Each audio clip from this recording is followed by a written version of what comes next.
చేసిన లంగ పనులను చేసి తెలంగాణ రాష్ట్ర ప్రజాస్వామ్యం కూని చేసి టెలిఫోన్ ట్యాపింగ్ పాల్పడి దాదాపు 6,000 మంది ఫోన్లు ఒకరిది కాదు ఇద్దరు కాదు ప్రజాస్వామ్యం లేకుండా చేసింది మేము కాదు. అల్లుని ఫోన్ ట్యాపింగ్ జరిగిందని చెప్పి కల్వకుంట్ల కవిత మాట్లాడుతూ ఉంది. ఎవరైనా అల్లుని ఫోన్ ట్యాపింగ్ చేస్తాడా అని చెప్పేసి ఆమె మాట్లాడే, కేటీఆర్ గారు చేసిన ముగ్గురు ఆయన మాట్లాడే, హరీష్ రావు గారు ఫోన్ ట్యాపింగ్ అయిందని చెప్పేసి బంధువులై వాళ్ళ అనుచరుల ట్యాపింగ్ అయిందని చెప్పేసి ఏమో వి ప్రకాష్ గారు అన్నాడు కార్పొరేట్ చైర్మన్ వారు అంటూనే ఉండే, విశ్వేశ్వరరెడ్డి గారు మాదైందని, ఈటల రాజేందర్ గారు మాదైందని, తర్వాత సంధ్యా కన్వెన్షన్ సీతారావు గారు నాదైంది 16 కోట్ల రూపాయలు ఎలక్షన్ బాండ్ తీసుకుని ఆయన, తర్వాత చక్రధర్ గౌడ్ గారు సిద్దిపేట ఆయన కేసు పెట్టి పంజాగుట్ట కేసులో చేసిన దుర్మార్గాలను మీరు చేసి కాంగ్రెస్ పార్టీకి ఆపాదిస్తే ఎట్లా? ప్రాసెస్లో భాగంగా ఉద్యమ నాయకుడైనా మాజీ ముఖ్యమంత్రి అయినా చట్టం అందరికీ ఒకటే. దేశంలో చాలామంది ముఖ్యమంత్రులు విచారణకు ఎదుర్కొన్నారు. గుజరాత్ ముఖ్యమంత్రి నరేంద్ర మోడీ గారు 2002లో గుజరాత్ అల్లరి జరిగినప్పుడు సుప్రీంకోర్టు ఇచ్చిన తీర్పు ఆధారంగా సిట్ విచారణ ఎదుర్కొన్నాడు. హేమంత్ సోరెన్ గారు విచారణ ఎదుర్కొన్నాడు. కేజ్రీవాల్ ఎదుర్కొన్నాడు. లల్లు ప్రసాద్ యాదవ్ గారు ఎదుర్కొన్నాడు. జయలలిత ఎదుర్కొంది. ప్రకాష్ సంబంధించి అదేవిధంగా ఇది హర్యానాలో మాజీ ముఖ్యమంత్రి ఎదుర్కొండు. ఇక్కడ తెలంగాణలో కేసీఆర్ గారు ఎదుర్కొన్నాడు. ఇది కొత్తనా పాతనా? ఇప్పుడు జగన్మోహన్ రెడ్డి గారు రోజు కేసులు చూడు తిరుగుతారే అంటే ముఖ్యమంత్రి అని చెప్పేసి కేసులు వదిలేస్తారా?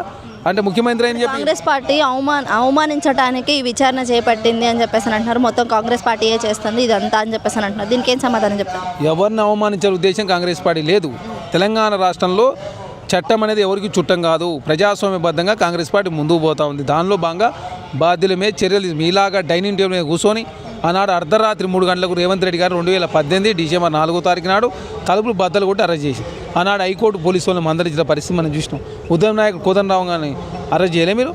ఆర్ఎస్ ప్రవీణ్ కుమార్ గారిని అరెస్ట్ చేయలే? గద్దరన్న 3 గంటల పాటు ఎండలు కూర్చోబెట్టలే? తొలివేలు రగన్నను అరెస్ట్ చేయలే? తిరుమార్ మల్లన్నను అరెస్ట్ చేయలే? కివినేని రవిప్రకాష్ గారిని అరెస్ట్ చేయలే? నిన్న ఆంధ్రజ్యోతి మీద దాడులు చేయలే మీరు?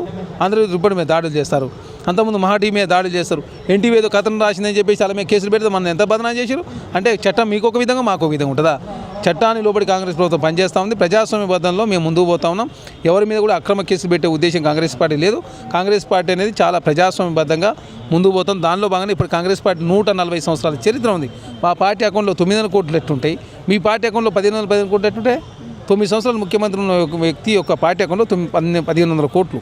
ఢిల్లీలో మీకు ఆఫీస్ ఉంటుంది, హైదరాబాద్ ఒక ఆఫీసు, జిల్లాల ఆఫీసు, మండలాల ఆఫీసు, మీకు ఇన్ని ఆఫీసులు పెట్టుకొని అన్ని ఫామ్ హౌస్లు పెట్టుకొని తెలంగాణ రాష్ట్రంలో వేల కోట్ల రూపాయల అవినీతి పాల్పడి ఈరోజు తెలంగాణ రాష్ట్రంలో ప్రజాస్వామ్యం కూని చేసి ఫోన్ ట్యాపింగ్ పాల్పడి భార్యాభర్తలు మాట్లాడుకున్న సంభాషణ విని పెట్టుబడిదారులు బ్లాక్మెయిల్ చేసి మీరు మాట్లాడితే ఎట్లా? కాబట్టి కేసీఆర్ అయినా బీఆర్ఎస్ పార్టీ అయినా కేటీఆర్ గారు హరీష్ రావు గారు బీఆర్ఎస్ పార్టీ శ్రేణులు ఎంత తక్కువ మాట్లాడితే అంత మంచిది.